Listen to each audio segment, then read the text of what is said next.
the first rule is that when there are men on base, pitchers have 18 seconds instead of 20 seconds to begin motions to home. But there won't be any changes to the clock when there are no runners on base. Pitchers will still have 15 seconds to begin their delivery when there are no runners on base. Yeah. So I don't think it's going to impact the game that much. We've seen sometimes the pitch com doesn't work or they can't get on the same page, and that's why we saw pitch clock violations. Yeah. But I definitely don't think that's going to have a huge impact on the game. It might just make it 1 to 2 minutes faster. Yeah. Yeah, I think it'll speed it up a bit. I think it may affect a couple of games, Maybe this sounds kind of crazy, but it did happen before, like a walk-off on a pitch clock violation Yeah. or something like that. Overall, I don't think it's too bad, but yeah, just a minor addition.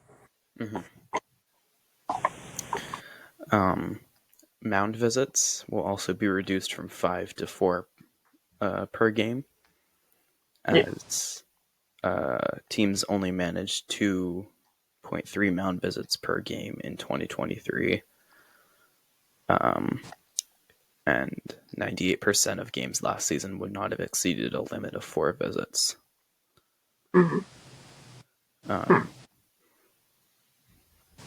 yeah, I don't think, again, I don't think that will impact it that much. Interesting. Yeah. Yeah. Okay, so the pitch timer will also reset after a dead ball as soon as the pitcher is given a new ball and play is set to resume. So he no longer has to be on the mound for the clock to reset, which prevents the pitcher's ability to delay restarts by walking around the edges of it. This is interesting because it kind of takes away that pitcher's edge against the hitter. But I mean, in football, you hear icing the kicker. Yeah. When teams use a timeout to try and get the kicker to miss the field goal. But you can't really ice the hitter because they can stand there just taking practice swings. So if anything, you're just icing the pitcher, which you don't want. Yeah. So yeah, That works. Yeah. I don't. You explained it really well. I don't think I have much to add on to that. But yeah. okay. And then during pitching changes, if the clock is under 2 minutes as the reliever exits the bullpen and onto the warning track, it will reset back to 2 minutes rather than 2 minutes and 15 seconds like it did last year. Okay. Yeah. So that should just give the reliever more time to come out, not anything be too ready. fancy.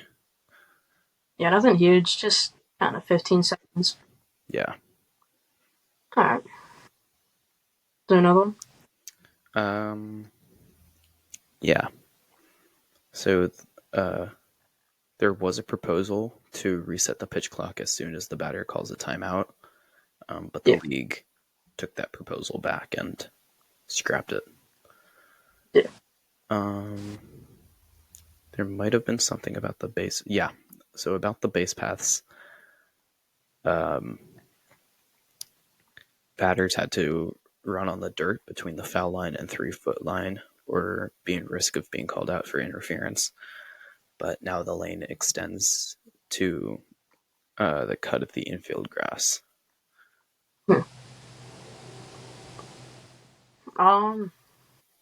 Personally, I don't think it's a big difference, but I guess it could maybe some like arguments between the first base umpire, and the first baseman and the runner, like, oh, I was in or something like that.